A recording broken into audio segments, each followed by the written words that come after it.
Hello everyone, and welcome back to the third module of Build Your Professional ePortfolio in English.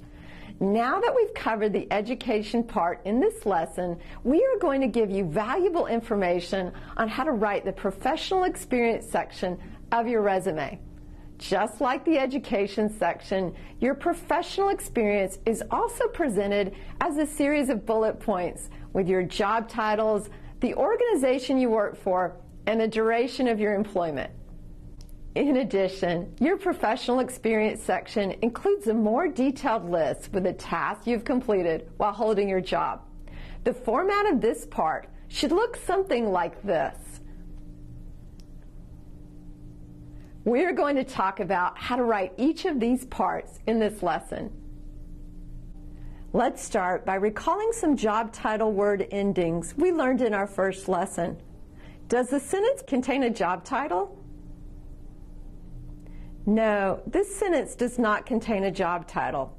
It contains the field accounting rather than the job title accountant. What about this next sentence? For a complete list of job titles, please see resources. The second step is to choose your level of experience for your job title. Those job titles can change a little depending on your experience. When you first start out in a job, your job title might have the word intern or trainee in it. An intern or trainee means that a person is beginning in the field and may not be getting paid to do the job. Let's say a person is working in the field of electrical engineering and he is in the last year of college.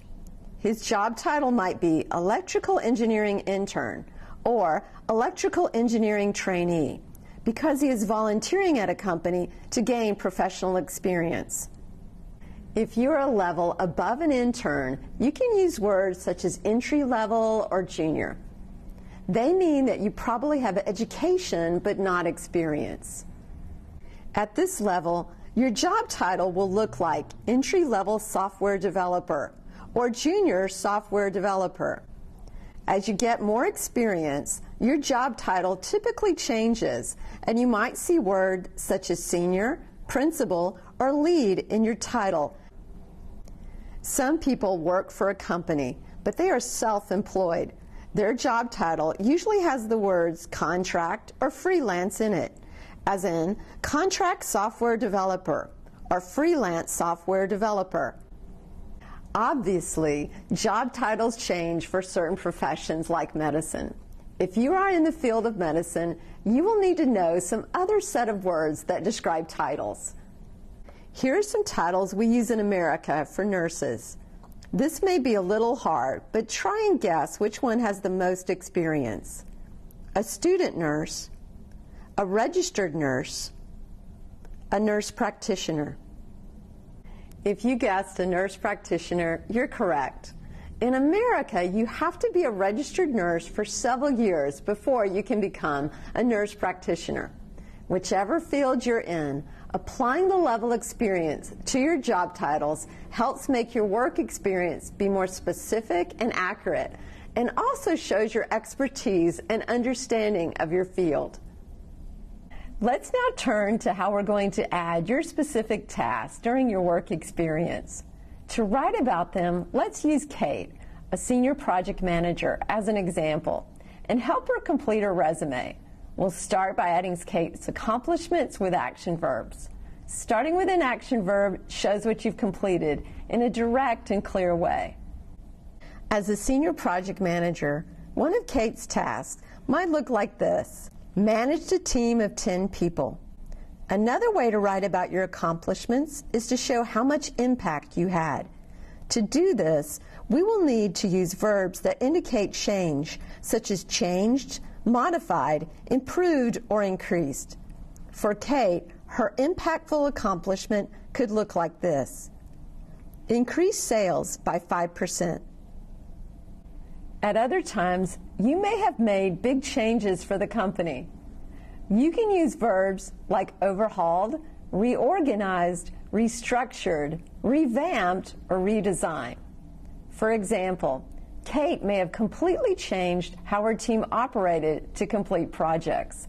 This accomplishment will show up on a resume like this. Restructured workflow for team projects. When choosing the verbs, make sure that you use the right form of the verb. In our example with Kate, she worked as a senior project manager in the past, so that is why we use the past tense form managed, increased, restructured. However, if you still have the job, you want to use the ing form of the verb, like managing a team of 10 people. Now let's review. In this lesson, we've learned how to write about our professional experience in our resumes. We have learned that writing our professional experience involves choosing the right job title, the right level of experience for that job title, such as intern or senior, choosing the right action verb, and writing them in the correct form, such as managed or managing. In our next and final module, we're going to learn how to network with other professionals.